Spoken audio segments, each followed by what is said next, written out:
Tonight we recognize another extraordinary volunteer who works to make the Suncoast a better place for all of us. But this ABC 7 Who Care honoree, Major John Prescott, is not your typical volunteer. You see, he wears a badge and he carries a gun. Prescott works with the Florida Highway Auxiliary Patrol and is driven by a passion to help those in need. At 8:51, I'll be 400 Sarasota Interstate so far. After a call to dispatch, Major John Prescott is on duty, hitting the road to keep us all safe. A mission that also applies to his fellow officers. So you check on other departments whenever you see? Whenever you see someone stop, we always stop. And usually if they see it right away, they'll give you a thumbs up if they're okay. After getting that signal, Major Prescott is on his way to I-75. His journey to the Florida Highway Patrol Auxiliary began years ago as a kid with a dream to work in law enforcement.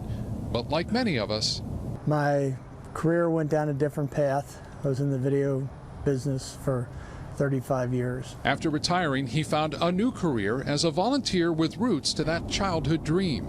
He became a reserve officer for the Ocean City, Maryland Police Department.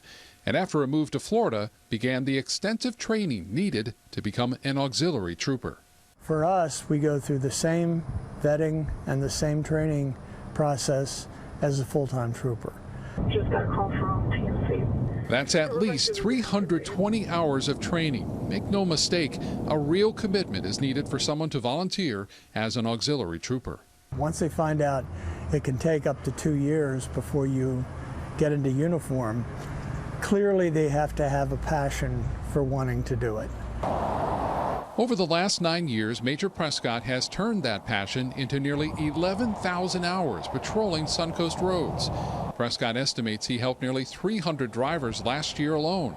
He says assisting after a crash or a tire blowout is the most rewarding part of his work. So I'm able to go over and basically tell her the worst part of her day is over. I'm going to take care of the rest of it. You'll also see Major Prescott and his auxiliary troopers helping with traffic control during special events and in the chaos after a hurricane.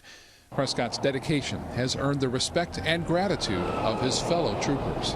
The bottom line here is we're talking about a man who gives up a plethora of his weekends. He leaves his family behind. He dons the uniform, puts a gun on his hip, and comes out to help and support us. Words are not enough to say what he has done for us and continues to do for us. People have said to me, why would you do this? You know, you're going out there putting yourself in harm's way. You're not getting paid a dime. And I say, well, you know, if I told you that I'd just become a volunteer fireman, you would probably say, oh, good, thanks, that's nice that you're doing that. I guarantee you, every volunteer fireman is in much greater danger and higher risk on every call they go on than I do.